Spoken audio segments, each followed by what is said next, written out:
Maggi को आज world में बच्चा बच्चा जानता है। एक 5 साल के बच्चे से लेके एक 80 साल के आदमी तक आज मैगी कंज्यूम करते हैं। और आज भारत का कोई भी कोना ऐसा नहीं होगा जहां किसी ने मैगी टेस्ट ना की हो या मैगी का नाम ना सुना हो। बट मैगी के एक लेजेंडरी प्रोडक्ट बनने के पीछे क्या कहानी है, जानेंगे आज की इस वीडियो में। कृष्णा को जब मिली बधाई, कृष्णा शाबाश। मैगी का मीठा उपहार पल भर में तैयार, खाने में मजेदार। तो सबसे पहले हम जानेंगे कि ये मैगी नाम का प्रोडक्ट कहां से आया और कैसे आया। तो अगर एक्सपर्ट्स की और न्यूज आर्टिकल्स की बात करें जो मैंने इसकी रिसर्च के दौरान पढ़े, उससे ये पता लगता है कि स्विट्जरलैंड में जूलियस मैगी नाम के एक आदमी थे जिन्होंने एक कंपनी का नाम रखा मैगी अपने ही नाम से 1872 में। तो एक्सपर्ट्स बताते हैं कि वो पीरियड इंडस्ट्रियल रेवोल्यूशन का था स्विट्जरलैंड में। उस टाइम जो औरतें फैक्ट्रीज में काम करती थी उनको अपने बच्चों के खाने के लिए घर पर जाना पड़ता था, एक लंबा वक्त फैक्ट्री में काम करके। तो इसी टाइम के दौरान एक स्विस वेलफेयर सोसाइटी थी जो लोगों को उनकी प्रॉब्लम सॉल्व करने में हेल्प करती थी। तो उन्होंने इस प्रॉब्लम को सॉल्व करने के लिए जूलियस मैगी की हेल्प ली, जिससे कि मैगी का आविष्कार हो। स्टार्टिंग में जूलियस ने इस प्रोडक्ट को बनाने से पहले एक प्रोटीन रिच रेडीमेड फूड बनाया था। और इस प्रोडक्ट को बनाने में जूलियस के फ्रेंड फ्रिडोलिन स्टूलर, उन्होंने भी बहुत हेल्प की और उनकी हेल्प से ही मैगी 2 मिनट में बन गई।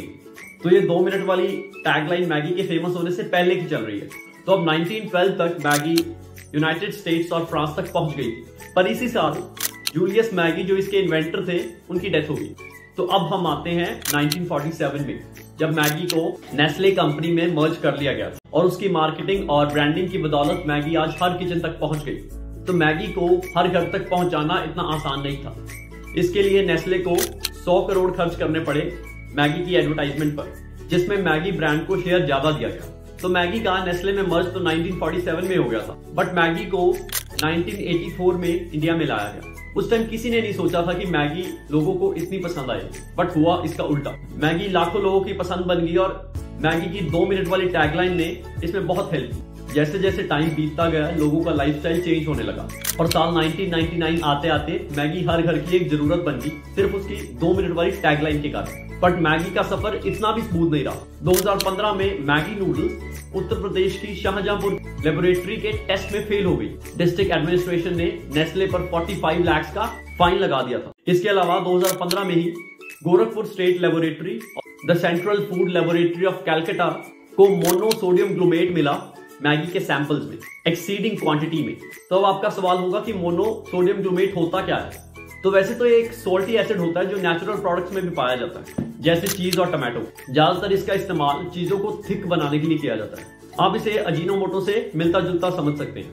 इसका अगर हाई डोज बॉडी में जाए तो इससे obesity, hypertension, gastric problem, mental impairment और नर्वस सिस्टम पर इफेक्ट पड़ सकता है। तो ये कंट्रोवर्सीज तो चलती रहती है और इसी कंट्रोवर्सी के कारण मैगी करीब 1 साल तक इंडियन मार्केट में अवेलेबल नहीं रही। तो हम वापस अपने टॉपिक पे आते हैं। आपको 2020 का लॉकडाउन तो याद ही होगा। तो उस टाइम मैगी की सेल्स नॉर्मल सेल से 25% ज्यादा हो गई थी। और इकोनॉमिक टाइम की एक रिपोर्ट के मुताबिक कुछ किराना स्टोर्स ने 1.68 kg के पैकेट स्टोर कर लिए थे, क्योंकि छोटे पैकेट तो इतनी डिमांड के कारण खत्म ही हो गए थे। और मैगी इंडिया के हेड की ये स्टेटमेंट थी कि उनको 3 और फैक्ट्रीज सेटअप करनी पड़ी लॉकडाउन 1.0 में मैगी की डिमांड पूरी करने के लिए। तो आप सोच सकते हैं कि मैगी की इंडिया में कितनी डिमांड होगी। तो अगर हम मैगी की सेल्स की बात करें तो 2022 में नेस्ले ने 3,882 करोड़ का रेवेन्यू जनरेट किया, जिस पर 617 करोड़ का प्रॉफिट किया। और कंपनी का कहना है कि उनकी इतनी ग्रोथ पे मैगी नूडल्स का एक बड़ा हाथ है। तो ये था इंडिया के फेवरेट प्रोडक्ट मैगी का डीप एनालिसिस। तो उम्मीद करता हूं कि आपको वीडियो पसंद आई होगी। तो इसे शेयर करें, वीडियो को लाइक करें और ऐसी इंटरेस्टिंग वीडियोस के लिए चैनल सब्सक्राइब करें।